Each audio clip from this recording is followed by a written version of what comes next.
Hi, everyone. This is Sam Silverman, Managing Partner of EB-5AN. Thank you for taking time to join us on today's webinar. Today, we're going to be chatting about EB-5 investment source of funds with a focus on Russian investors. This presentation will be partly in English and partly in Russian. And if you want to access the slides, please send us an email at info@eb5an.com. And we'll be happy to provide a hard copy of the slides. This is a quick overview of the major topics we're going to cover during the webinar today. A little bit of an introduction about EB-5AN. We'll introduce our guest panelist. We'll talk specifically about source of funds considerations for Russian investors. We'll go through a real source of funds case study, and then we'll spend a few minutes chatting about our Twin Lakes, Georgia rural EB-5 project as well. A little bit about EB-5AN. We're a national leading EB-5 investment fund manager. Thousands of investors across the world have joined EB-5 projects that we sponsor around the country. We've been in the EB-5 space for more than 10 years and have more than 15 regional centers that cover most of the US. This is a map showing where many of our investors come from over the years, including Russia. And here's a map showing the coverage of many of our regional center licenses. I'm Sam Silverman, Managing Partner here on the left-hand side. A little bit more about my bio background is there on the left side, and my business partner, Mike Schoenfeld, is there on the right side. All right, now we'll take a few minutes and introduce our guest panelist. Kate, do you want to introduce yourself and share a little bit about your experience in EB-5? And yeah, share that please in both English and in Russian as well. Sure. So my name is Kate Kalmykov. I co-chair the Business Immigration and Compliance Group at Greenberg Traurig. I've been working in the field of EB-5 for close to 20 years. And I've been with Greenberg Traurig for 18. Greenberg Traurig is one of the largest law firms in the world. We have 47 offices with 2,700 attorneys worldwide. Our immigration group is consistently ranked as one of the top practices in the country. And we have helped over 8,000 investors get their EB-5 based green card successfully. Great. Здравствуйте, меня зовут Катя Калмыкова, и я глава иммиграционной практики в юридической фирме Greenberg Traurig. Greenberg Traurig – одна из самых крупных юридических компаний в мире. У нас 47 офисов по всему миру и 2700 адвокатов. У нас одна из самых успешных иммиграционной практики в Америке, и мы очень долго занимаемся подачей петиции по программе EB-5. Почти 20 лет я занимаюсь EB-5, и наша команда и наша группа подала больше, чем 8 тысяч петиций успешно до инвесторов, которые хотят получать грин-карту через программу EB-5. All right, so now we'll shift gears and chat specifically about source of funds considerations for Russian investors. Before we get into specifically Russian related questions, let's talk for a few minutes just generally about source of funds for any EB-5 investor and how does it fit in with the program, and why does the US government want to know about an investor's source of funds before allowing them to participate. So Kate, do you want to kind of walk us through what the relevance is and what the US government's really looking for? Of course. The US government wants to make sure that any money coming into the US is derived from a lawful source. So the EB-5 program requires that we show two things: source of funds and path of funds. Where was the money earned in order to make the EB-5 investment, and what was the movement of the money from the time it was earned all the way through until investment? The key here is to show all of the documents related to the source of funds. And the source of funds can really be anything as long as it's lawful. But we have to show that the investor is putting in their capital, that they have the ability to do so, they're the legal owner of these funds, and that the funds were obtained through legal means, whether it's employment, whether it's the sale of stock, sale of real estate, whatever it is.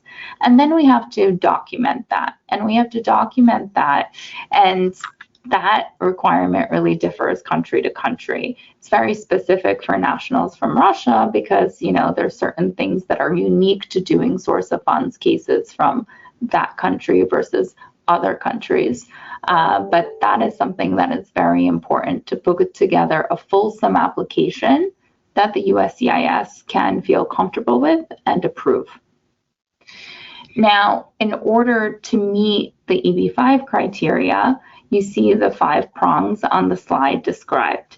We have to show that the amount meets the EB-5 investment requirements. Right now, for rural projects, they're $800,000. We have to show that the capital, as I said, was lawfully obtained, that the capital is actually invested in order to file. You must invest to file. That the new commercial enterprise, the funds that you're putting money into, will create the required 10 jobs or more per investor, and that the investor is a member of the new commercial enterprise. So they have voting rights, they have the ability to be involved in the decisions of that entity. And as I said, the investment and the documentation of the source of investment must be in place in order to file the EB-5 petition. Чтобы подать на петицию EB-5, нам нужно доказать источник средств, где вы заработали деньги, чтобы подать на EB-5. И это нужно доказать, потому что американское правительство хочет посмотреть источник и подтвердить, что это легальный источник. Так что мы должны доказать, где вы заработали деньги. Это может быть зарплата, это может быть продажа недвижимости, продажа акций. Любой способ можно, но нужно его доказать и показать, что он легальный. Также нам нужно показать, что вот это вы инвестировали ваши средства, чтобы подать на программу EB-5, что эти средства принадлежали вам, что вы их заработали легальным путем. И также мы должны представить документы, включая налоговые декларации, которые показывают, где вы заработали эти деньги, откуда вы их получили, чтобы сделать инвестицию. Чтобы подать петицию EB-5 и чтобы она была одобрена, так как я вам объяснила, мы должны показать, что вы заработали деньги легальным путем. Также мы должны показать, что вы инвестируете 800 тысяч на этот проект, потому что вот это минимум, который требует иммиграционная служба. Вот эти деньги, которые вы инвестируете, их инвестируете в фонд, который в иммиграционных терминах по-английски мы называем New Commercial Enterprise. И также мы должны доказать, что вот этот New Commercial Enterprise создаст 10 рабочих мест. И тогда мы должны также показать, что вы партнер и член вот этого New Commercial Enterprise, что у вас есть право делать решения в этом фонде, как описано в документах, которые вы будете подписывать, чтобы стать членом этого фонда. И вот все эти вещи нужно доказать, чтобы успешно подать на EB-5. И также нужно доказать ваш источник средств, чтобы подать на программу EB-5. Мы это как бы включаем предварительно, потому что иммиграционная служба не будет смотреть петицию без этой информации. Они также, когда рассматривают, могут иметь дополнительные вопросы и прислать вам сообщение, чтобы вы представили дополнительные документы. Great. Next slide. All right, now let's switch gears a little bit and talk about the exact sources that investment funds come from. So obviously there's only a limited number of potential sources of money that could be used, these are kind of the 4 primary buckets. And so let's walk through each one and just kind of maybe give 1 or 2 examples of how, you know, those sources happen in real life for investors. So the source of your EB-5 can really be almost anything as long as it's lawful. The most common thing is that it's your income. It's money earned by you or your spouse or other family members that you are investing in the EB-5 program that you either made in 1 year or aggregated over time.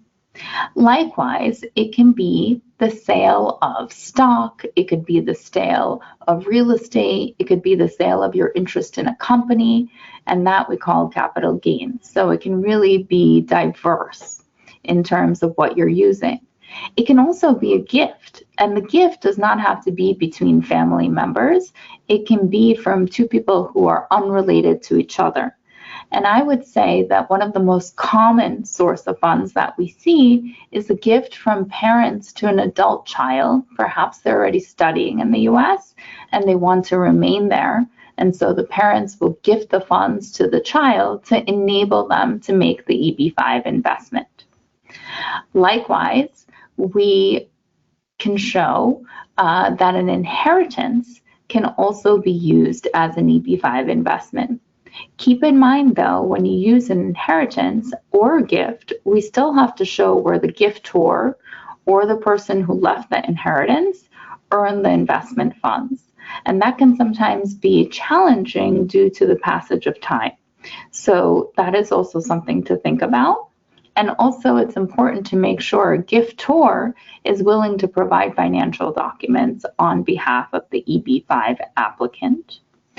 Now, loans are also permitted under the EB-5 program, and the loans can be provided by a bank, but they can also be provided by a third party, such as a family member, a friend, or anybody else, and collateral is not required.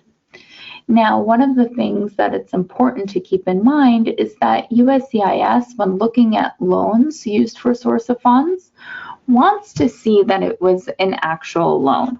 So they're going to want to see that there is some kind of documentation in place between the parties, and sometimes they do request information on the timing of the repayment.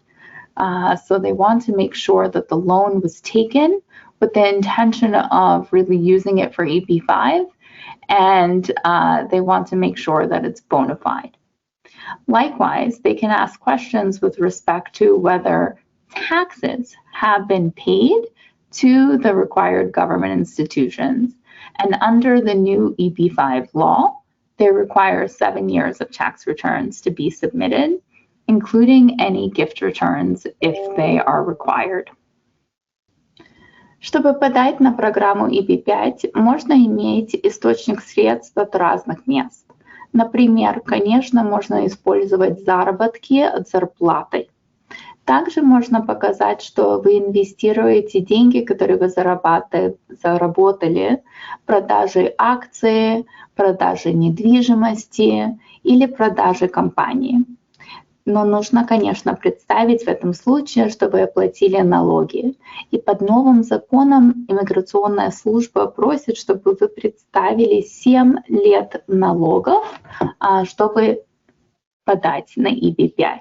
И, конечно, если нет налогов, тогда мы должны объяснить, что или не полагалось подать в этой ситуации налоги, или работодатель подает, и мы должны это просто доказать иммиграционной службе.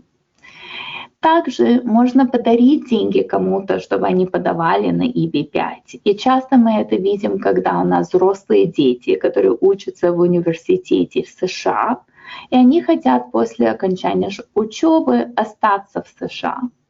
В этом случае часто родители дарят детям деньги, чтобы инвестировать в EB-5. И не обязательно, когда дарить деньги, чтобы инвестировать в EB-5, чтобы это было между семьей.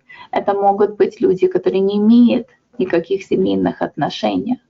В этом случае мы обязательно должны доказать, где человек, который дарит деньги на программу EB-5, чтобы инвестор сделал инвестицию, где они заработали деньги. И то же самое, это может быть зарплата, это может быть продажа недвижимости, это может быть продажа акций, но нужно обязательно доказать, потому что даже если подарок, нужно доказать, что источник средств легальный. И также даже можно использовать наследование, чтобы подать на программу EB-5. И также можно взять долг. Долг от банка, долг от знакомого, долг от компании. Обязательно нужно показать договор, под которым вы взяли деньги. Но это обязательно можно использовать на программу EB-5. И здесь самое интересное, что деньги не обязательно брать под залог. Так что имейте в виду, что вы можете также взять долг. Но в этом случае, если деньги не от банка, нужно также доказать, где человек, который вам одалживает деньги, или компания, которая вам дает деньги в долг, где они заработали деньги, чтобы вам дать этот долг. И в случае компании, как они имеют право вам давать эти деньги под долг. Может быть, вы там партнер, вы просто как бы не выплачивали себе деньги много лет, и тогда они могут вам дать. Или, может быть, вперед, вместо зарплаты они вам дают деньги в долг, чтобы вы могли подать на программу EB-5. Также имейте в виду, что обязательно нужно в любом случае, на любой случай, в котором мы показываем источник средств, что вы заплатили налоги. И нужно под новым законом EB-5, которые одобрили в прошлом году, показать 7 лет налоговых деклараций. Next, we'll chat about ordinary income best practices. So how do you document income earned, from working in normal jobs? What do investors need to be aware of for this source? So when you apply for EB-5, there's different, of course, sources of funds, but within the income, the documentation is going to differ substantially, whether you're applying through income that you earned from a third-party employer versus being self-employed. And likewise, the tax filing requirements differ whether you're working for a third-party employer versus for yourself. So as you can see on the slide, we've listed the sort of documentation required. Typically from a third-party employer, we want to see pay stubs, we want to see the employment contract, want to see a confirmation letter. And in this case, typically the company is filing tax returns in Russia on behalf of the employees. So they have to go and actually request most times a copy of the company's return, which lists them as one of the employees that they paid tax for. This is different than people who own their own business, because here the requirements are more onerous in a way. One is you have to show where you earn the money in order to begin the business. And that may be challenging if there's been a significant passage of time. Likewise, you have to show that you're registered as an EP, which we translate as an individual proprietorship. You have to show your business registration records, you have to show relevant contracts, you have to show your bank statements, and you also need to show tax returns and tax statements. So once we use either one of these, we need to show an accumulation of funds. Perhaps you earn the money in 1 year, or perhaps it was over time. So if it's over time, you need to make sure that we're showing the accumulation of funds in order to make the EB-5 investment. And as I mentioned before, sometimes it may be challenging if significant time has passed. So a question that we often get is, my business is over 10 years old. How do I document the source of funds utilized to start my business? I have declared income on my tax return to substantiate savings of $900,000. Won't my tax returns be enough? And the answer, unfortunately, is no. So tax returns are part of it, but the immigration agency really reviews these applications closely. So they will want to actually see where you made the money to invest and form your own company. And so every case is going to be different. Some documentation will be available, in some cases won't be available, and we work with the clients very closely to come up with a game plan specific to their situation. Я вам сказала, что можно использовать деньги из заработков и, конечно, подать на программу EB-5. Это можно сделать в любом случае, если вы заработали деньги от компании, на которую вы работаете, или если вы работаете на свою компанию, вы имеете ИП. Но, конечно, документы в этом случае довольно разные. Если вы работаете на кого-то, на другую компанию, тогда нам нужно показать банковские отчеты, где вы получаете зарплату, нам нужно показать договор на работу, которую вы получили, и нам нужно показать банковские счета, где вы получаете вашу зарплату. И также нужно у компании попросить налоговые отчеты, чтобы показать, что компания за вас платила налоги. А если у вас ИП, тогда нам нужно немножко больше документов, потому что нам нужно показать, где вы заработали деньги, чтобы основать вот это ИП. Нам нужно показать, что ИП зарегистрировано, и нам нужно показать бизнесом, которым вы занимаетесь, так какие-то контракты, документы насчет ваших финансов, банковские счета, ИП и ваши личные счета, чтобы показать деньги, которые вы зарабатываете.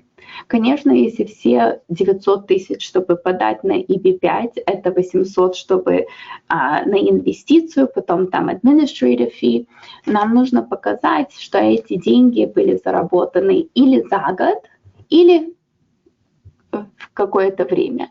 И до этого нужно показать исторически вот эти банковские счета. Также иммиграционная служба требует 7 лет налогов. Несмотря, если это даже вы заработали деньги в 1 год, они все равно хотят 7 лет налогов и налоговых деклараций, чтобы вы им показали. Нас часто спрашивают, если у меня бизнес был основан 10 лет тому назад, как мне доказать источник средств, которые я использовал, чтобы создать компанию? Налоги это недостаточно, к сожалению. Нужно будет показать, где вы первоначально заработали деньги и когда их вложили, сколько вы вложили. И также вот эти все описание тоже как бы поддержать документами, чтобы они видели, сколько вы вложили, и потом цепочку средств, как они двигались до времени инвестиции. So the next thing we're going to talk about are common problems when documenting ordinary income. So now that you have an idea of what types of documents and records are going to be needed to show ordinary income, what are some of the problems and questions that come up? Often when we are preparing an EB-5 petition, we run into certain hurdles that we have to overcome in order to file a successful petition. So if the money has been earned from whatever source it has been, obviously, as we've been discussing, we need to document it. And all of the documents that are not in English need to be translated. And sometimes this seems like a lot, but this is something that the USCIS requires. And we can assist with specifically reviewing the documents, especially if they're in the Russian language, to tell you what works and what doesn't work for the EB-5 petition so that you can prepare a package for the translator of documents that are actually going to be used as evidence. Additionally, and this is an issue that often comes up for Russian nationals, is we have to show the payment of tax. So in certain instances, individuals may not have paid tax, or a company may have paid tax on your behalf, in which case you need to obtain that documentation. If you have not paid tax, we need to understand why that tax wasn't paid. So perhaps there was no requirement to pay the tax, and that's fine. But then we need a letter from an accountant or a local attorney explaining the tax rules, that this perhaps gift is not a taxable event. We also need to document that tax compliance has been met. So if we have a case where somebody earned funds and they did not pay tax on it, because sometimes it's uncommon to, we can't use that source of funds in the petition if we can't show compliance or that there was no requirement. So you may, in that case, be asked to try to show an alternative source of funds to qualify for the EB-5 application. Now, one of the things that's important to keep in mind is that when we file for the EB-5, we have to show the movement of the money, as I said, from the time it was earned all the way through until the time of investment. And so it may have moved, depending on when it was earned, if it was earned some time ago, through many channels. And in that case, we have to go all the way back and get that documentation. And ideally, we would want to trace the exact amount we're using for investment without commingling of funds from other sources. But in reality, that doesn't always happen. So we just have to make sure that we're always looking for our amount and any additional amount, but always tracing the movement of the money between accounts, and they can be different. One of the things that is challenging often with Russian source of funds is that money disappears for a little bit of time because people tend to keep cash and participate in cash transactions. In this case, it's really important to work with your attorney closely to make sure that the source we are using is going to be acceptable to the immigration agency. Cash makes them nervous, although it is a common business practice in Russia. So we can sometimes come up with creative solutions, but we need to discuss that with you as we go through the source of funds. And some of the questions that they want to ask and that we want to address in the petition that we file is explaining, how did you earn the money?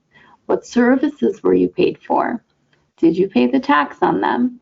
And where have the after-tax funds been since you earned them? The easiest case, of course, is one where they've been sitting in a savings account and haven't moved, but that's very few and far between. So we have to rely on really sort of creating this chain of custody, chain of evidence, and showing the movement of the money. Часто, когда мы подаем на программу EB-5, люди не ожидают, сколько документов они должны представить, и это довольно много. Потому что иммиграционная служба, например, требует, чтобы все документы, которые мы используем, чтобы подать петицию, были переведены на английский язык.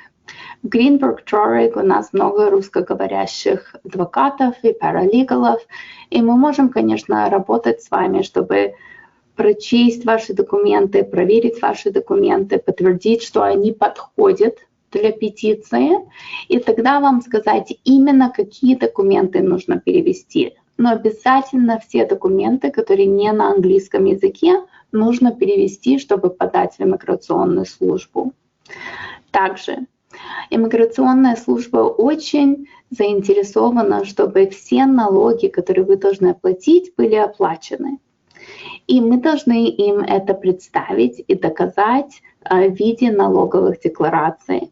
Конечно, в некоторых случаях вы не обязаны платить налог, потому что, может быть, вы получили подарок от кого-то, может быть, вы просто не должны были в этой случае заплатить налог. В таком случае нам нужно получить письмо от бухгалтера или адвоката местного в России или в другом месте, где где деньги заработали, чтобы они подтвердили, что в этом случае вы не обязаны были платить налоги. Это часто бывает случаи, когда люди работают, например, на компанию, и компания платит налоги, иногда они не хотят представить налоговые отчеты. В этом случае мы обязательно должны получить справку от них, что они не будут нам давать, или показать переписи, что мы их просили, но они нам не дают. И обязательно мы должны, когда мы получаем налоговые отчеты, свести их с тем, то, что мы описываем в петиции, чтобы суммы как бы соответствовали. Я вам объясняла, что мы должны доказать источник средств, но также мы должны показать движение этих денег с момента, когда вы их заработали, до инвестиций.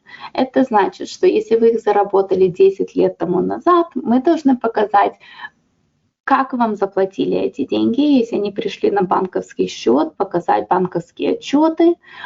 И также, если вы двигали деньги между счетами, если вы их переводили в другую валюту или между счетами, мы должны представить все документы, чтобы показать вот эту цепочку средств, что они никогда не пропадают.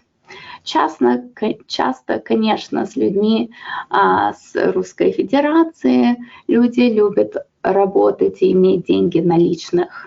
Иммиграционная служба не очень любит это, потому что в Америке это как бы не практика, и они не очень это понимают. Так что если у вас деньги в наличных, мы должны с вами проконсультироваться, чтобы решить, как правильно это представить в петиции иммиграционной службы, чтобы они одобрили вашу петицию и вашу грин-карту. Часто они будут задавать вопросы, где вы заработали деньги, за какие услуги вам заплатили, сколько налогов вы заплатили, и где вот эти деньги после того, как вы оплатили налоги, где они были. И вы должны быть готовы ответить на эти вопросы. И часто всего мы советуем клиентам предварительно это все описать в петиции и представить эту информацию, чтобы подать успешную петицию. So next, one of the second most common source of funds is capital gains. So gain of income from the sale of a capital asset. So Kate, do you want to walk us through what is a capital gain and what are some of the most common examples that you see with EB-5 source of funds? Absolutely. So a capital gain is anything in where you had an investment and then you had it in assets and you sold it. The most common, I think, that we see in EB-5 is the sale of real estate. And the reason for this is that many people own real estate that they have for many, many years, and they live in places where they have really seen a steep appreciation in prices, and so they're able to sell their real estate, cash it out, and make the EB-5 investment.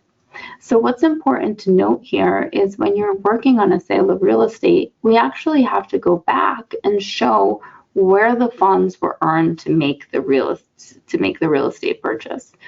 And this is, challenging again if the real estate was purchased by the grandfather, passed down to the father, passed down to the child.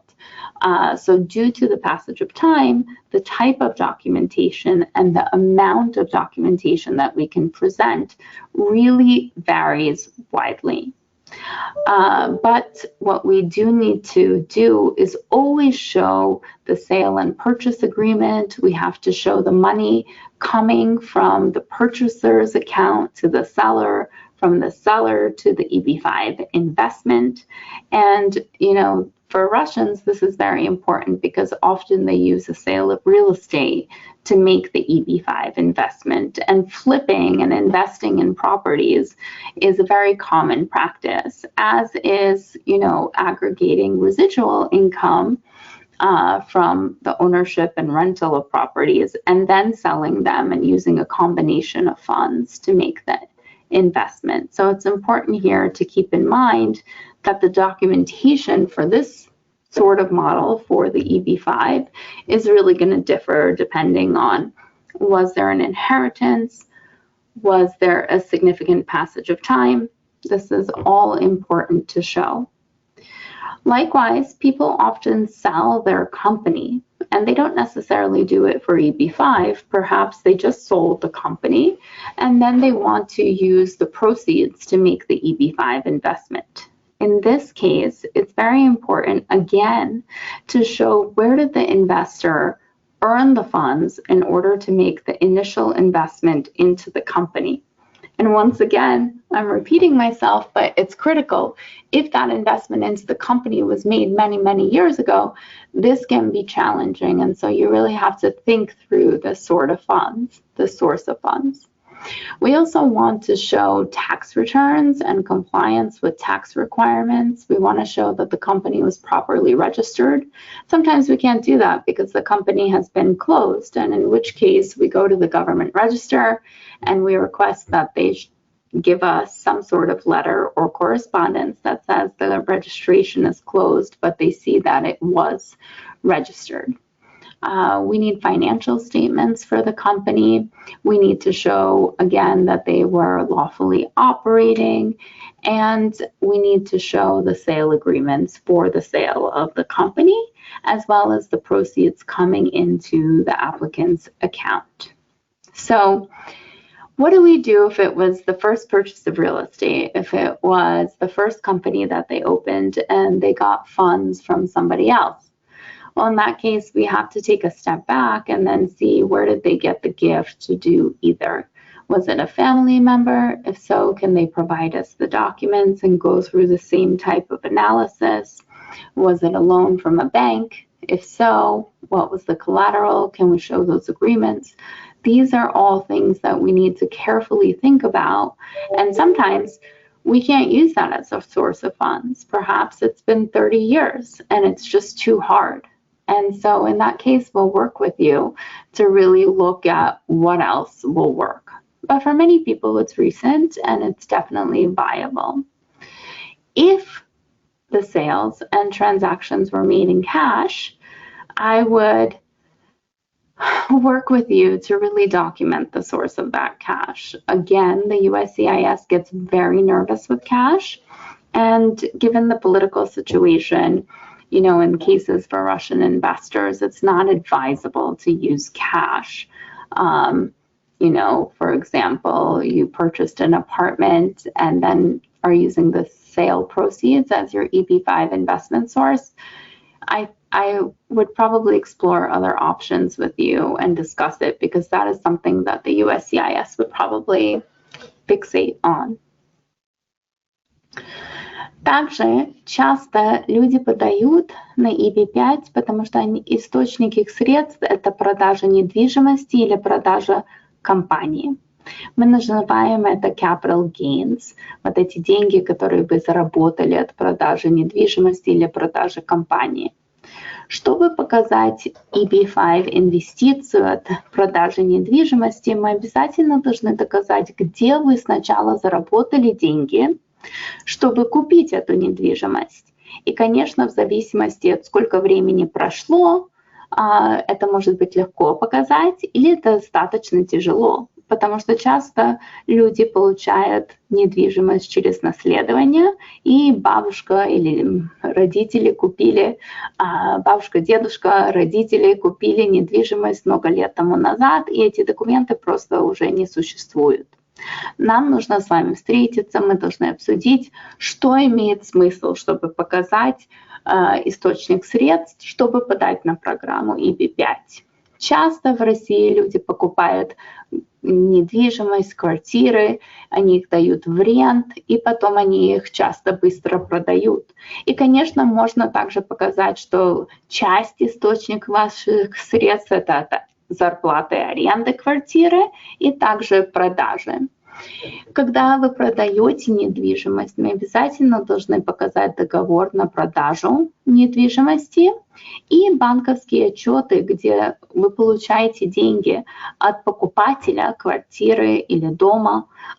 И эти деньги, если вы используете как источник инвестиций EB-5, нам также нужно доказать вот это банковских отчетов, не только что вы получили деньги, но их движение в инвестицию в счет EB-5 регионального центра. Очень похоже это, когда вы продаете свою компанию.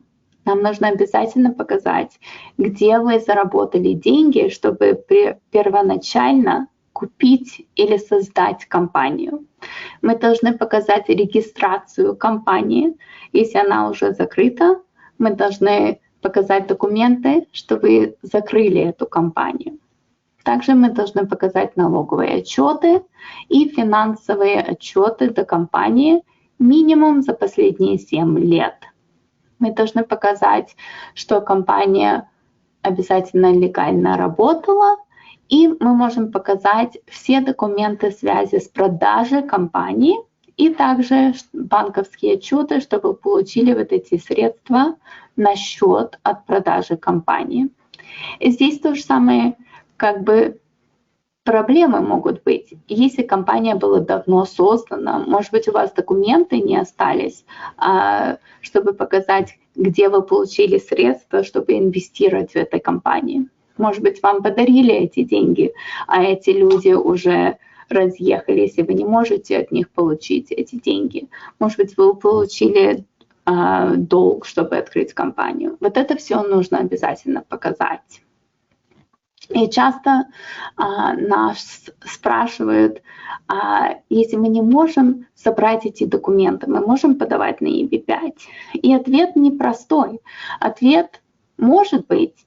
Нам нужно с вами сесть, посмотреть, какие документы есть, какие документы можно запросить, какие документы реально можно получить и какие нет. И тогда мы вместе с вами решим, если вот это самый лучший источник средств, чтобы подать на программу EB-5. Это особенно вопрос деликатный, когда деньги и оплата в наличных. Миграционная служба не очень любит оплату в наличных. Если вы купили квартиру за наличные, потом ее продали, они будут задавать очень много вопросов. Откуда у вас эти деньги? Почему они не в банке? Легальные или нелегальные? И вы можете ожидать, что они будут очень-очень тщательно это рассматривать. В таком случае, может быть, имеет смысл показать другой источник средств, потому что мы как бы хотим подать петицию, которая пройдет успешно и вам будет одобрена, чтобы вы могли получить грин-карту. All right, great. Next, we'll chat a little bit more about capital gains and some of the problems and issues that come up when trying to document capital gains funds as a source of funds.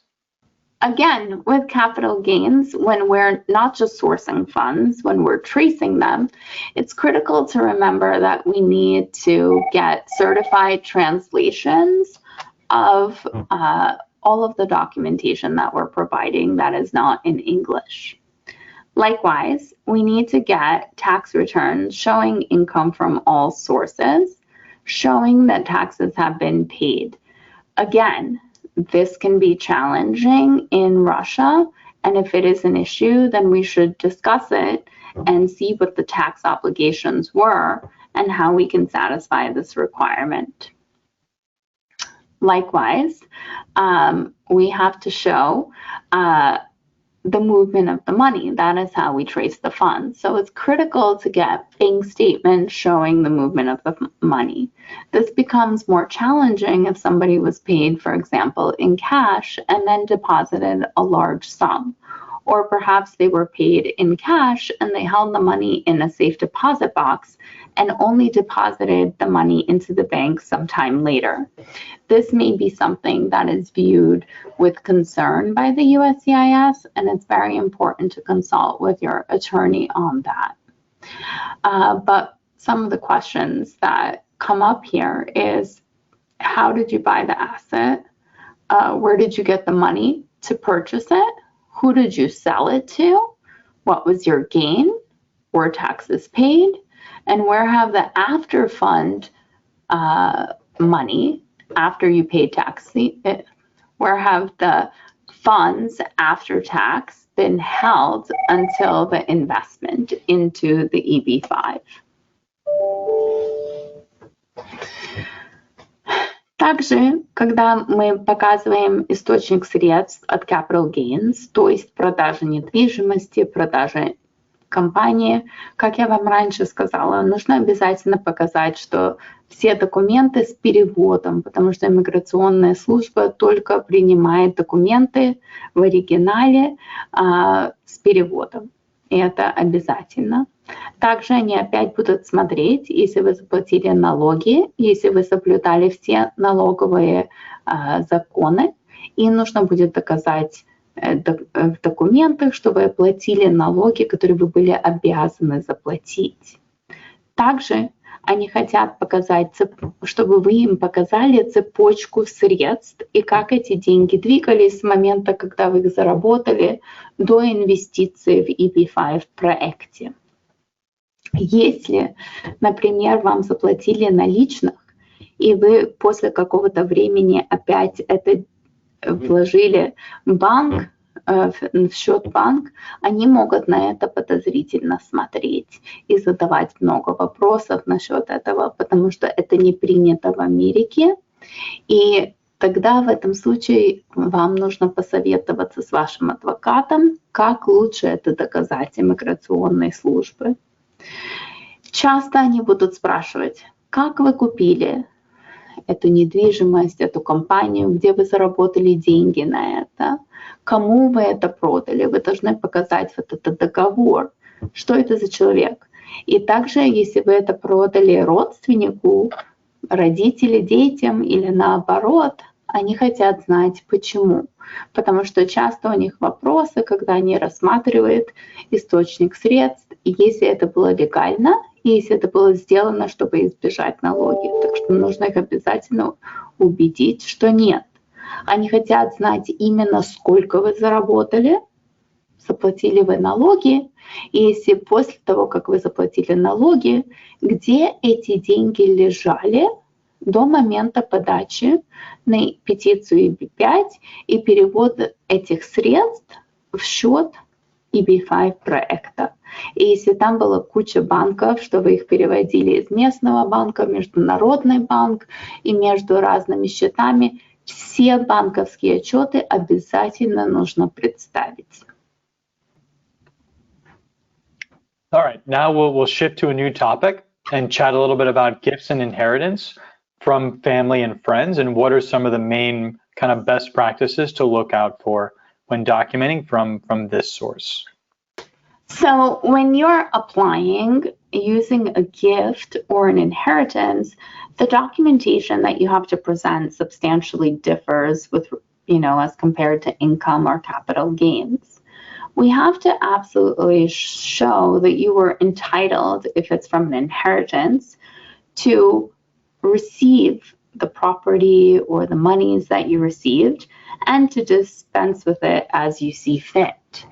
If there is no will, then we would need to speak to your counsel who's dealing with this issue so that they can provide us with documentation that shows that you have the right to use the funds or the property that you inherited in the way you see fit. And that is also always challenging because, of course, it's going to differ based on the local requirements. So be aware of that. Sometimes they also, if you get an inheritance, may want to know that the individual who you inherited the money from earned the money from a lawful source. So keep that in mind. Sometimes they do go that far back and they do request that information. Likewise, if it's a gift, you absolutely have to show that the individual has given you funds with no expectation of return, and you have to show where they got the funds in order to make the gift. So sometimes it's very important to have a conversation with the person making the gift so that they can understand that they absolutely have to provide their financials and tax documents in order for the EB-5 application to be accepted and approvable. We can't always get legal documents, and we can't always, due to the passage of time, get all of the documentation that I've described. So sometimes we have to rely on sworn affidavits from donors or people that were around at the time the event occurred in order to include that in the application. That's particularly the case with an inheritance and an inheritance that was inherited a long time ago. In terms of documenting the source of funds for the purchase of assets, yes, you definitely, this is a common question we get. Where did the person who gave me the inheritance purchase the assets in the first place that I inherited? And depending on the passage of time, you absolutely may have to present this information to the immigration agency. If someone passed away 2 years ago and they purchased an asset 5 years ago, you can expect that USCIS will ask you this question. If we go back 30 years, well, it may not be realistic to provide that documentation. And they may ask, but we may have to explain that so much time has gone by, record-keeping practices were different at the time, that it may simply not be available. If someone died without a will, again, we're going to need documents from local council explaining how you are entitled to the inheritance. And you can definitely borrow using the proceeds of your inheritance as collateral. Collateralization, as I mentioned before, is not even a requirement anymore in getting a loan that qualifies for EB-5. Также, может быть, вы получили средства, чтобы делать инвестицию на EB-5 как подарок от другого человека или от завещания. В этом случае мы должны обязательно доказать, как человек, от которого вы получили деньги, заработал эти деньги, и доказать, что у вас есть право на эти деньги. В том случае, что дарят эти деньги, это довольно легко. Мы можем спросить этого человека, чтобы они нам написали документ, где они описывают, что они делают этот подарок и что нету никакого ожидания, что вы должны им вернуть деньги. Также мы должны у них попросить, чтобы они представили источник средств до денег, которые они вам подарили. Но в случае, где вы получили деньги от завещания, это может быть достаточно тяжело, потому что иногда есть завещание и все написано, но бывают случаи, к сожалению, где люди умирают и не было официального завещания. В таком случае нам нужно обратиться к адвокату местному, который может нам представить документы, что вы имели право на эти деньги или на недвижимость, и что вы по правилам местным и страны получили эту недвижимость, эти средства, и вы имеете право пользоваться их, чтобы инвестировать в программе EB-5. Это очень обязательно. Нужно показать все эти документы, и также опять нужно показать, что вы заплатили налоги, которые вы обязаны были заплатить на эти деньги. Не в каждой стране вы обязаны платить налоги, но это вы должны обсудить с местным адвокатом. Часто сумма налогов только как бы определяется в сумме, которую вы получаете или в подарки, или в завещание. Обязательно нужно все тщательно описать и все доказать иммиграционной службе. Now we'll chat about some of the common issues that come up. Kate touched on a couple of them, but let's dig into some of the other ones that come up with gifts and inheritance. So when you get a gift or inheritance, you can have no expectation of repayment. We haven't really seen requests for evidence on this lately, but we used to about 10 years ago. They'd ask for a statement from the person making the gift that they don't expect to be repaid. So that's something that, sometimes cycles and comes back in terms of what we are asked to provide.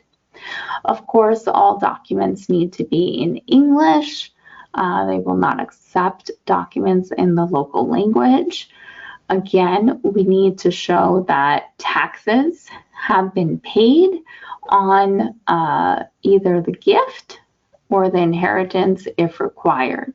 So there's no gift tax in Russia amongst close relatives, but if the gift is between non-relatives, then presumably we would need to show the tax returns. And if taxes weren't paid, we need some documentation from local council explaining why they weren't required to pay the taxes. Again, we need to show the proceeds of the gift or the inheritance coming to the EB-5 investor's account and the movement of the money from the time those proceeds are received all the way through until the time of investment. And frequent questions from the USCIS on this type of source of funds, I'd say most times we see requests for tax returns, and they really want to know if taxes weren't paid, why? In the US, for example, we have a certain amount that can be gifted before you're taxed on it, and it's the same in other jurisdictions. So it's important to explain that to them. They want to know, where did the funds originate? Sometimes they may ask where the person making the gift, as we discussed on the last slide, got the funds to give them, and the same thing with an inheritance to the EB-5 investor. Who gave them? What's the relationship between the people? When I talk about gifts, often it's parent to child, but it's not always that. Sometimes we have same-sex couples that are gifting money to each other that may not be married in a jurisdiction, that may not be able to get married in the jurisdiction where they're located, so they have to give funds to each other. Sometimes it's between close friends. Sometimes it's between maybe a nanny that has worked for somebody for a very long time, or a favorite employee that they want to assist in getting permanent residence. So gifts don't necessarily happen between family members, and that's important to keep in mind. And with the inheritance, same thing. What's the relationship between the parties? Especially if it's not familial, it's very important to give an explanation of why you got it. Was it reported? This is very important, so keep that in mind. Когда вы получаете деньги на EB-5 инвестицию как подарок или завещание, обязательно опять нужно представить все документы, и это обязательно нужно сделать по-английски. Иммиграционная служба не принимает документы на русском языке. Русские документы обязательно должны переведены быть на английский язык. Обязательно нужно представить налоговые декларации, которые показывают, что вы заплатили обязанные налоги. Конечно, если подарок между семьей, в России нету налогового обложения в этой ситуации, но в принципе нужно показать или налоговый отчет, или письмо от адвоката местного, почему вы не обязаны были платить налоги в этом случае. И также нам нужно представить банковские счета, чтобы показать, как деньги пришли на ваш счет и движение этих денег, чтобы сделать вот эту цепочку средств до момента инвестиции в проекте EB-5. И здесь обязательно показать все банковские счета. Опять, если деньги были в наличных, здесь возникают разные вопросы, и вам нужно это обсудить обязательно с адвокатом, чтобы подготовить петицию, которая будет одобрена иммиграционной службой. Часто нам задает иммиграционная служба вопросы, где вы заработали эти деньги, кто вам их подарил, кто их вам завещал. Если подарили, это родственник, это знакомый, это работодатель. Почему они вам дарят вот такую крупную сумму, чтобы подать на программу EB-5?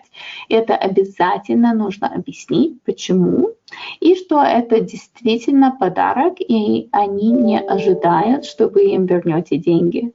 Примерно 10 лет тому назад они часто задавали вот этот вопрос. И человек, который давал деньги в подарок, должен был написать affidavit, что они подарили деньги, и они не ожидают, что они им вернут. Сегодня они меньше это рассматривают, но обязательно, чтобы это действительно был подарок, а не деньги, которые дают в долг, нужно обязательно это писать. И опять нужно доказать, что вы заплатили налоги или вы не обязаны были заплатить налоги, и почему, и представить документы. So now we'll shift gears again and we'll chat about loans from third parties. There's many different types of loans a person could get from an institution like a bank or from friends or family as well. And so we'll walk through what the different common situations are and what an investor should be aware of when they're going to use funds from a loan for their EB-5 application. So loans are quite a common source of funds because people want to apply for the program and they're not necessarily liquid at the time. So they're willing to use a loan in order to apply for the EB-5 program. One of the top issues that we see right now in preparing EB-5 applications where loans are used as the source of funds is that we need the loan agreement to clearly state that this is for EB-5 purposes. If the loan is given for a different purpose, like running a business, and we give that agreement to the USCIS, they will not approve that case because the loan is not being used, the proceeds are not being used for what they were intended to be used. So that's something that's very important. A loan can come from any source. It can come from a bank, it can come from a friend, it can come from a company, it can come from any other third party. That is all lawful, and it doesn't necessarily need to be collateralized. This was something that was codified under the new law introduced in March 2022 of last year. Again, if we're submitting documents for a loan, we have to show certified translations. All the documentation has to be in English. We have to show if there was a tax obligation that it was met. And we have to show the bank records, the proceeds of the loan coming to the EB-5 investor's account, and then the movement of the money all the way through until investment with the EB-5 project. Sometimes they will ask questions on the collateral used for the loan. They will want to know, how did you obtain the collateral? Show us all of the documentation related to that, including how you were able to purchase it in the first place. And then we have to show, using a source of funds, how you were able to purchase that in the first place. We need to know clearly who the lender is. As I said, the new rules are quite flexible in terms of who can be an EB-5 lender, but we still need to know who are they. We need to know the terms of the loan. If the loan is a very short-term loan that's going to be repaid immediately after filing the EB-5 application, the USCIS regards that suspiciously and may have questions on why are you taking a loan for a month instead of waiting a month and just investing your own funds into the EB-5 project. They want to know if it's collateralized. It's not required, but if it is, we need to present that information to them, and we actually have to make sure that the collateral is not encumbered otherwise, that it can be used for the EB-5 investment. Когда вы берете деньги в долг, чтобы подать на программу EB-5, имейте в виду, что обязательно нужно представить договор. И, конечно, вы можете взять деньги в долг от банка, от знакомых, от компании. Это не имеет значения, но обязательно нужно представить, когда мы подаем петицию, вот договор. Нужно показать, если этот долг вы взяли под залог. И если под залог, что этот залог имеет ту же самую стоимость, как деньги, которые вы взяли в долг. Нужно, когда мы это показываем иммиграционной службе, обязательно показать все с английским переводом. Нужно, конечно, показать налоговые отчеты, если вы были обязаны заплатить налоги, что вы их заплатили. Нужно показать договор на этот долг. Нужно показать, что именно вы имели право использовать средства, деньги, которые вы взяли в долг, на программу EB-5. Если они читают договор, и там было написано, что эти деньги банк вам дает, например, чтобы развивать бизнес или чтобы вы поехали учиться за рубежом, тогда они могут отказать петицию, потому что они именно хотят знать, что вам дали эти деньги, чтобы подать на программу EB-5 и на иммиграцию в США. Это очень важно. После налоговых отчетов, после вот этого договора обязательно нам нужно представить банковские отчеты. Нужно показать средства, которые вы получили от долга, как это приходит на ваш счет, и опять цепочку этих средств. Если деньги двигались, все банковские отчеты до момента подачи и перевода денег на счет EB-5 проекта.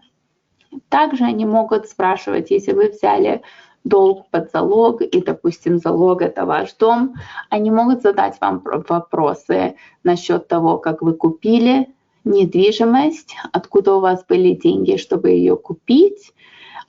И даже если это давно было, вы должны это представить. Если вы не можете это представить, потому что эти документы уже не существуют, тогда мы с вами должны это обсудить и подумать, как лучше это показать иммиграционной службе. Они обязательно хотят знать, у кого вы берете в долг и насколько вы берете эти деньги.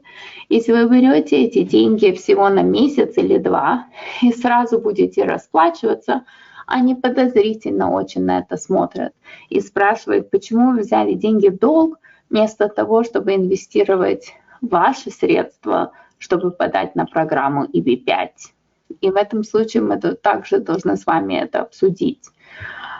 И также мы должны подумать, если вы берете долг под залог, если мы можем представить документы насчет стоимости недвижимости и так далее.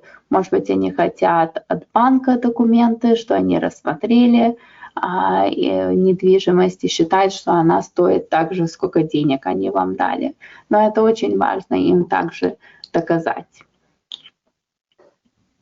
Next, let's chat a little bit about some of the issues that come up with loans. What is USCIS sensitive about, and what do we need to make sure that we have documented to avoid questions? So the USCIS actually is pretty good with loans. They, as I mentioned, may have an issue if the agreement for the loan is very short term. They may have an issue if the purpose of the loan in the agreement is listed as one thing, but you're using it for the EB-5 program, and that's totally different. Likewise, they may question the value of the collateral. They may want to know that you can truly use the collateral, that it's not otherwise encumbered, and then it has the value that's equivalent to the EB-5 investment. So it's very important to document all of these things. Equally important is to show the source of the collateral. So if it's an apartment, if it's a house, if it's other real estate, how did you buy it? Where did you earn the funds to purchase that to begin with? If it was purchased by another family member and then transferred to you, likewise, they likely will want to see that. And of course, due to the passage of time, this may be more difficult to show versus something that was recently purchased. They also want to know when you're borrowing from a company that the money that they are giving to is something that you're legally entitled to, that they are able to do that according to their own bylaws, and that you have some kind of stake in the company that they are willing to make you a loan. It is viewed very suspicious if you're getting a loan from a private company that doesn't normally conduct that type of business. It would be unusual as to why they would make you a loan. So they would want to understand the relationship there, and they would want to see that the company is validly registered. They want to see their financial statements and the corresponding bank statements for all of these transfers. Likewise, when we use collateral, they want to see the ownership documents, they want to see the valuation, and the proof of the ability of the lender to foreclose if the loan is not repaid. So this is something that is critical to provide, and it seems like a lot of documentation, but actually loans are probably the most common source of funds that we see. So there's something that are used commonly because people don't have the liquidity, and so the USCIS is very familiar with this source of funds.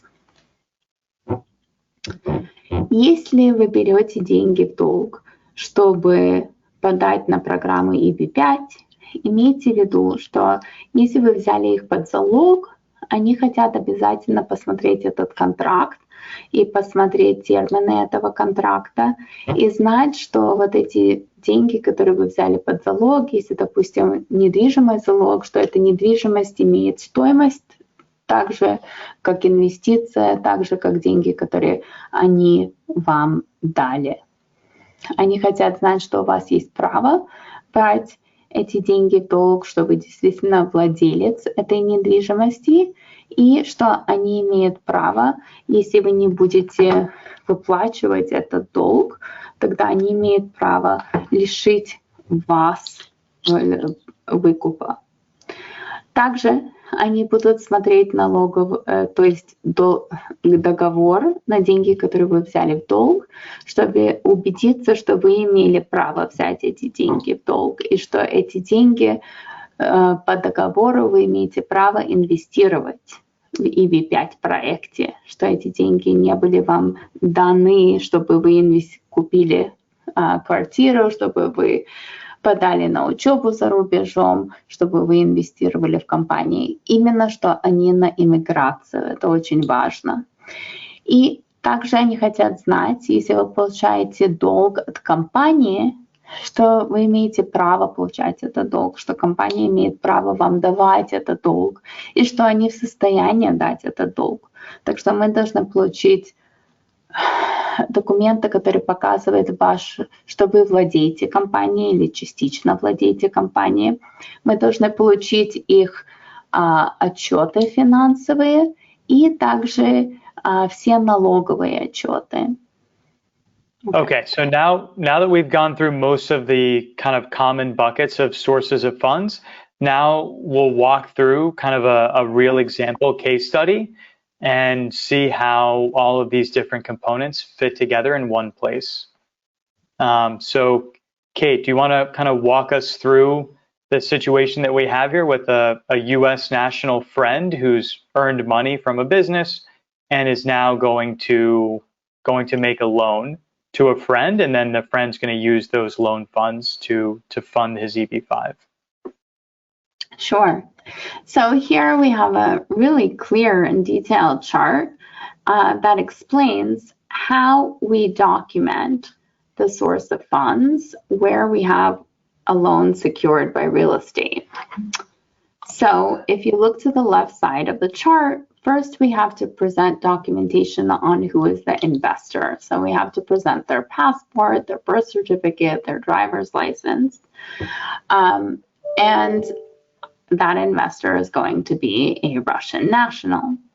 Then we have to show that the asset has value and how much value that it has. And typically we do that through an appraisal.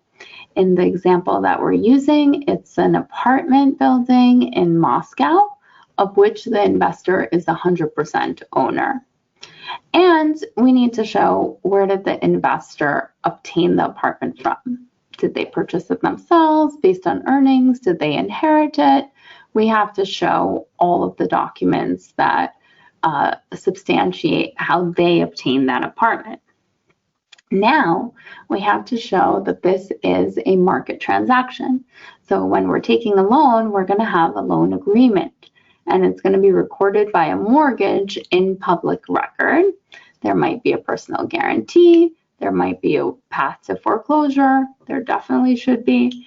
And so we have to show that. And that's the collateral, right? This apartment is the collateral for the loan. And here we're taking it from a friend of an EB-5 investor who is a US national. And they're giving an $800,000 loan that's repayable in 10 years. So this friend, we now need to show, where did they make the money in order to make the loan. So this person owns a digital consulting company, and we have to show that it is a legal business. So we have to show their business registration records, their tax documents, their operating agreement, and then we have to show that they accumulated income over a period of time by submitting their US tax returns, and that enabled them to save enough money to make a loan to the Russian EB-5 investor. We also have to show who are they. So we have to likewise request their passport, their birth certificate, their driver's license, whatever identifying documents there are. And we have to show that funds were lawfully earned. So here, if this person doesn't own their own business, we have to show that the business has been lawfully operating, that they've been in tax compliance, and that the individual has likewise paid all taxes. So we use the taxes to show how he accumulated income, but we also want to show that the company from which he earned money was paying him lawfully. Здесь мы хотим вам описать, какие документы требуются, если человек берет деньги под залог от знакомого. Инвестор должен показать свой паспорт, свидетельство о рождении или водительские права, чтобы уточнить, кто они. Потом нам нужно показать, что они владеют недвижимостью и стоимость этой недвижимости, и представить эти документы. В этом случае, который мы вам показываем, у нас инвестор граждан Российской Федерации, и у них квартиры в Москве. Потом нам нужно доказать, как они заработали деньги, как инвестор заработал деньги, чтобы купить вот эту недвижимость. И опять, это может быть зарплата, это может быть завещание, это может быть кто-то подарил, но обязательно нужно доказать, как они получили вот эту квартиру в Москве. Потом, четвертое, это нам нужно показать договор между инвестором и знакомым, который дает деньги в долг, что они имеют право взять эту квартиру под залог. Обязательно нужно показать договор.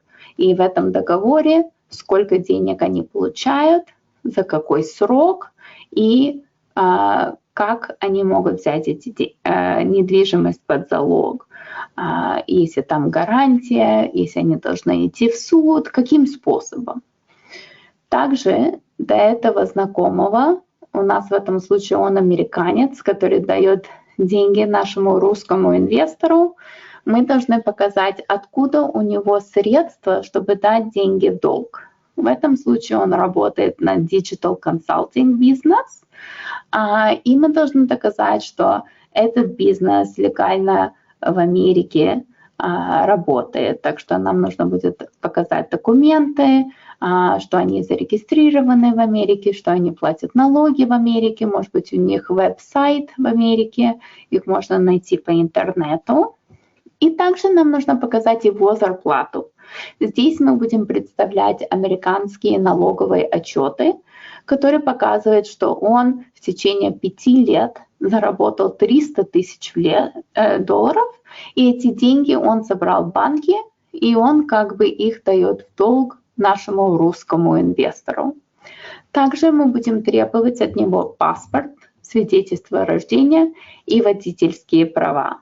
И также, если это маленькая компания, мы должны будем обязательно доказать, что деньги, которые наш друг американский, что эта компания легальным способом ему платит, и что у него легальная позиция с этой компанией. Так что также банковские счета, налоговые отчеты, и нужно просто представить все документы, что это от легального источника. Okay, so shifting gears now to the actual correspondence that is going to go to USCIS. Kate, kind of tell, I'm sure not many of our investors or investors generally have, seen a source of funds cover letter. So maybe kind of walk us through what is the cover letter, what's its purpose, and how do all these documents that the client's been gathering, how do those kind of fit together in the application?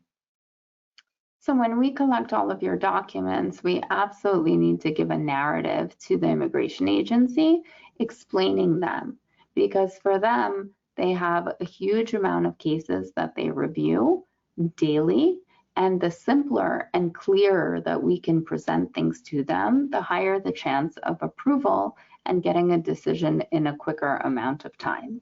So absolutely, we organize everything in exhibits. We typically do it in chronological order, and those exhibits will explain your source of funds. And then based on the documentation that you have provided to us as evidence, we will turn that into a cover letter, which in detail goes through the source of funds and the trace of funds to explain it to the immigration agency. And we cite to the exhibits in our cover letter so that they can see that everything that we are presenting to them has a reference and backup so that it's easier for them to adjudicate and approve the case.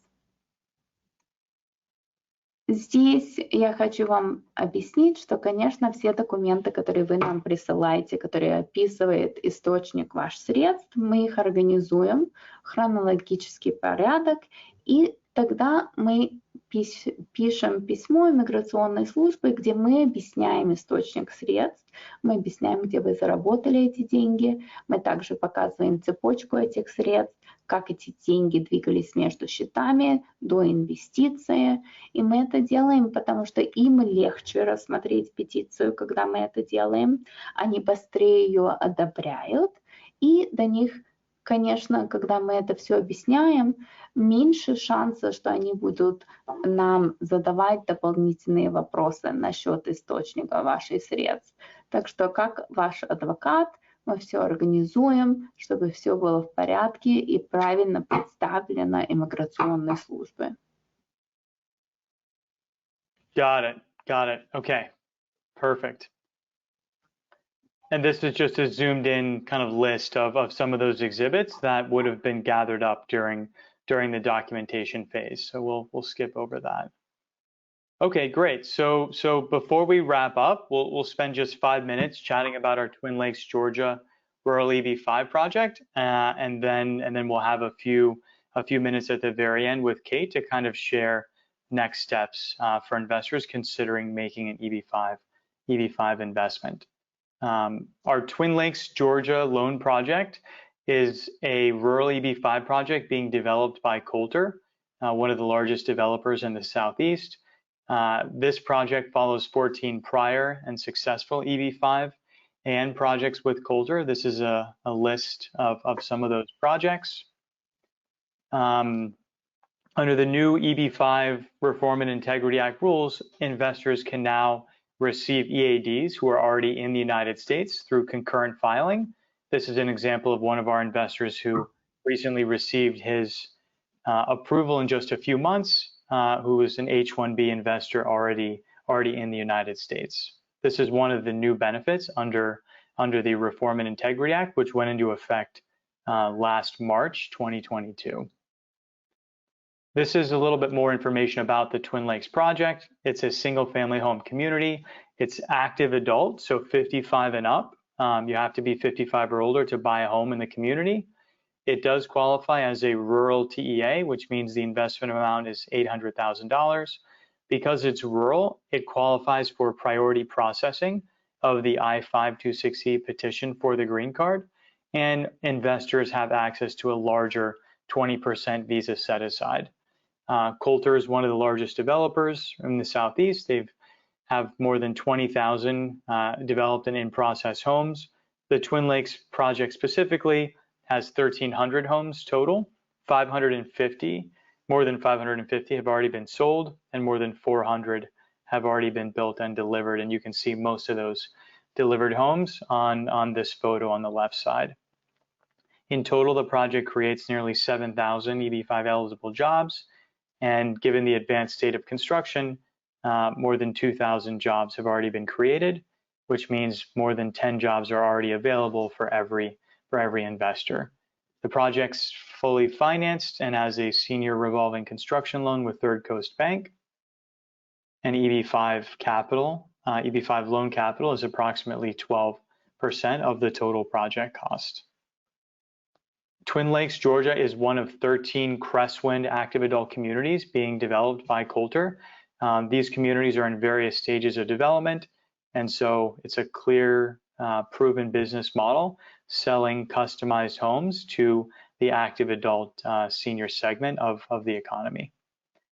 This project has 3 unique guarantees from one of Coulter's parent holding companies: a repayment guarantee, which secures the EB-5 loan itself, a 526C approval refund guarantee, which provides for a accelerated repayment of funds in the case of a 526C denial, and also a job creation guarantee, even though the project has already created several thousand jobs. One thing that's important to note is the project's competitive nature within the Atlanta market. So when we look specifically at the market where this project is competing, we can see that in the most recent year, Coulter was the #1 developer in their market, active adult single-family homes in Atlanta. They sold more homes than even some of the largest publicly traded companies in the United States. And just last month, Warren Buffett's company, Berkshire Hathaway, invested more than $700 million in a number of Coulter's competitors. I'm sure he would have liked to have invested in Coulter, but unfortunately, Coulter is a private company and they're not publicly traded.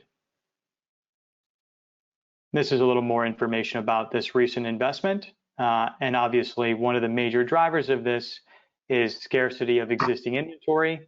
With interest rates rising, people are less likely to sell their home and give up that low interest rate mortgage they've locked in. And so that means that there are fewer homes coming to market, which means new homes are easier to sell to people. We recently also published a virtual driving tour of the Twin Lakes project on our website. So if you're unable to visit the project in person, they are open 7 days a week, and we can arrange for you to come and see it in person. But if you're overseas or you can't make it to Atlanta, you can watch our virtual tour and get a feeling for the project without actually visiting in person.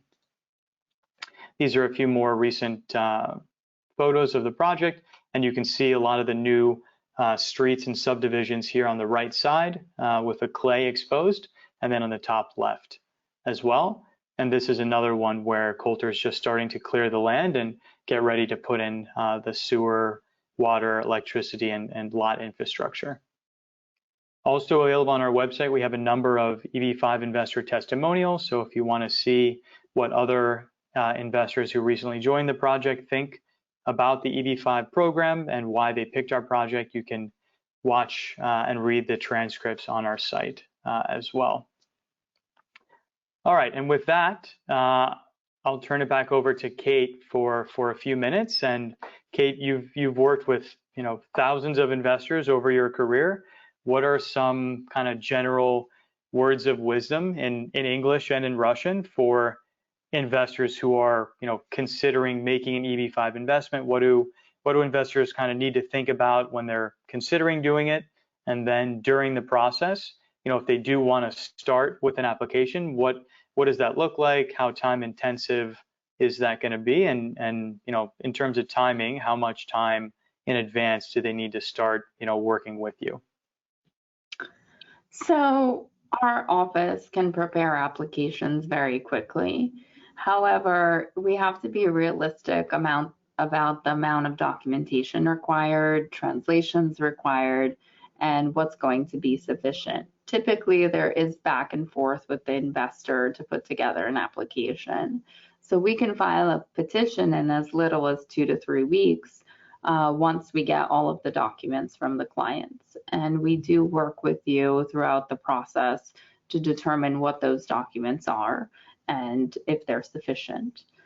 I think it's very important to work closely with your immigration lawyer because sometimes they will tell you things that you may not want to hear in terms of needing more documents or some documents being insufficient, but it's only based on experience to submit the best documented case with the highest chance of success. I also think it's important in terms of timeline to discuss with your immigration lawyer if you're going to process overseas or now you have the option to process in the US if you have a valid visa to enter the US. And many investors are taking advantage of that because they want to get the work authorization benefit in the US while the application is pending and the travel authorization benefit. So that is something also that's very important to discuss with your immigration attorney. Когда вы подаете на EB-5, обязательно надо близко работать с вашим иммиграционным адвокатом, чтобы правильно представить петицию иммиграционной службы. В принципе, мы можем подготовить петицию за 2-3 недели, только когда мы получим все документы, которые мы обязаны представить иммиграционной службе, чтобы подать петицию. Иногда клиенты, конечно, сопротивляются, что мы много документов просим или некоторые документы не подходят, но вам нужно близко работать с иммиграционным адвокатом, потому что с большим опытом мы знаем, какие документы правильные, чтобы представить, и которые вас доведут до одобрения петиции и получения грин-карты. Также очень важно поговорить с адвокатом, если стоит вам подавать на EB-5 за рубежом или в Америке через процесс, который называется Adjustment of Status. Если у вас есть виза, и вы имеете право въехать в США, или вы здесь уже находитесь, тогда вы имеете право подавать из США на грин-карту и таким способом ее получить здесь. И пока рассматривают эту петицию, вы получаете право на работу, право на выезд и сэкономите какое-то время, потому что когда вы подаете за рубежом, это двухэтапный процесс. А когда вы подаете в Америке, вы можете одновременно совместить первый и второй этап и все подать иммиграционной службе, и они быстрее будут это рассматривать, чем через посольство, которое за рубежом. Так что это обязательно важно обсудить. Great. Yeah. I think last thing before we wrap up, if clients are interested in chatting with you about doing an application, what's the best process to arrange a time and get that process started? You can email me at the address below, and that is the best way to reach out and schedule a consultation. Our office gives free consultations to anyone who comes through this webinar or from EB-5AN. So we are happy to speak with you and schedule a 30-minute consultation. Если вы хотите обсудить подачу на EB-5 визу и получить консультацию с нашим офисом, со мною, вы можете мне послать email kate.kalmykov@gtlaw.com. Мы бесплатно даем консультацию людей, которые слушали этот вебинар или которые приходят от EB-5AN. Спасибо.